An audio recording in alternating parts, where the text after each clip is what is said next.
अस्सलामुअलैकुम students. Last lecture में हमने डेजर्ट इकोसिस्टम को डिस्कस किया था। आज हमने लास्ट हमारा इकोसिस्टम है जिसको हम टंड्रा इकोसिस्टम कहते हैं, उसको हमें डिस्कस करना है।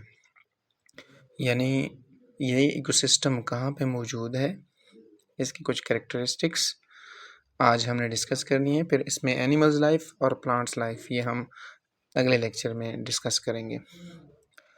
जो टंड्रा इकोसिस्टम है एक्चुअली ये लास्ट बायोम है जहाँ पे आप कह सकते हैं कि लाइफ मौजूद होती है before reaching the polar ice caps. यानी हमने ग्लोब को देखा था, हमने उसको डिवाइड किया था। अर्थ को अगर हम डिवाइड करें तो ये पोलर रीजन्स होंगे दो, और दरमियान में ऐसे इक्वेटर होगा और फिर टेम्परेट और ट्रॉपिकल रीजन्स होंगे। ये हम पहले डिस्कस कर चुके हैं। ये जो अपोजिट पोल्स हैं, यहाँ पे बर्फ़ पड़ी होती है ज़मीन के ऊपर सारा साल, ये पोलर आइस कैप्स कहलाते हैं। यानी वहाँ तक लास्ट पोलर आइस कैप्स तक पहुँचने से पहले लास्ट बायोम कौन सा है? टंड्रा इकोसिस्टम है। इसमें आर्कटिक टंड्रा आ जाता है इकोसिस्टम। जो एक रीजन है इसमें वो ट्रीलेस रीजन है आर्कटिक ओशन तक पहुंचने से पहले। यानी आर्कटिक टंड्रा और आर्कटिक ओशन के दरमियान में जो जगह है वो ट्रीलेस रीजन है, वहाँ पे ट्रीज़ मौजूद नहीं हैं। और ये जो ज़मीन है it is used to describe types of vegetations in treeless high latitude between taiga and polar ice caps। इसको इस्तेमाल किया जाता है इस रीजन को ऐसे वेजिटेशन के लिए जो ट्रीज़ मौजूद ना हो उसमें, और ये हाई लेटीट्यूड के ऊपर। हम अल्टीट्यूड भी डिस्कस कर चुके हैं, लेटीट्यूड भी डिस्कस कर चुके हैं पहले। टाइगा और पोलर आइस कैप्स के दरमियान में, टाइगा को हम पहले डिस्कस कर चुके हैं। ये नॉर्दर्न कोनिफेरस फॉरेस्ट को आपने टाइगा का नाम दिया था।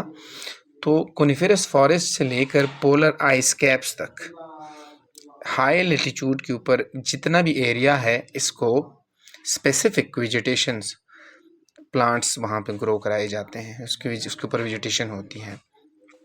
और एट हाई अल्टीट्यूड के ऊपर अगर देखा जाए अक्रॉस द माउंटेन्स, इसमें कुछ टिम्बर लाइन यानी कुछ आप कह सकते हैं कि जो पहाड़ वहाँ पे मौजूद है उसकी एग्जांपल्स आपके पास है। माउंटेन ऑफ कोराकोरम आ जाता है और हिंदू कुश आ जाता है पाकिस्तान के अंदर।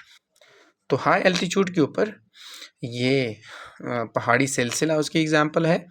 और वैसे टाइगा नॉर्दर्न कोनिफेरस फॉरेस्ट से और पोलर आइस कैप्स के दरमियान में स्पेसिफिक वेजिटेशंस ग्रो कराई जाती है। आर्कटिक टंड्रा एक्चुअली कहाँ मौजूद है?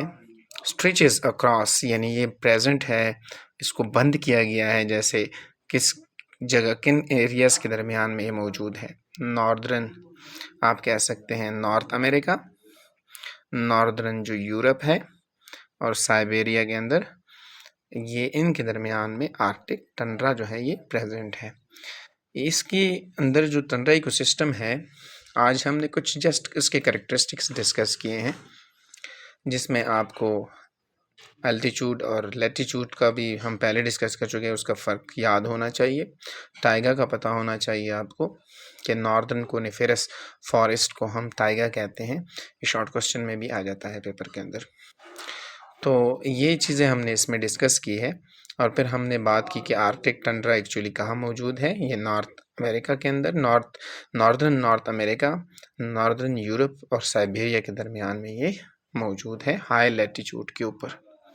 इसमें आप देख सकते हैं जो आर्कटिक ओशन का एक टर्म यूज़ हुआ है, वहाँ पे कहा गया कि आर्कटिक टंड्रा जो है ये एक ऐसा ट्रीलेस रीजन है जहाँ पे ट्रीज़ मौजूद नहीं है, जो आर्कटिक ओशन के साथ यानी बॉर्डरिंग में पे मौजूद है, आर्कटिक ओशन तक है ये जगह। इसमें जस्ट आपने इसके कैरेक्टरिस्टिक्स को याद रखना है एमसीक्यूज़ पॉइंट ऑफ व्यू से। प्लांट्स लाइफ और एनिमल्स लाइफ और ह्यूमन इम्पैक्ट, ये इंशाल्लाह हम अगर अपने अगले लेक्चर में डिस्कस करेंगे। यहाँ तक इसमें कोई कन्फ्यूजन हो तो आप फिर क्वेश्चन कर लेना। Thank you.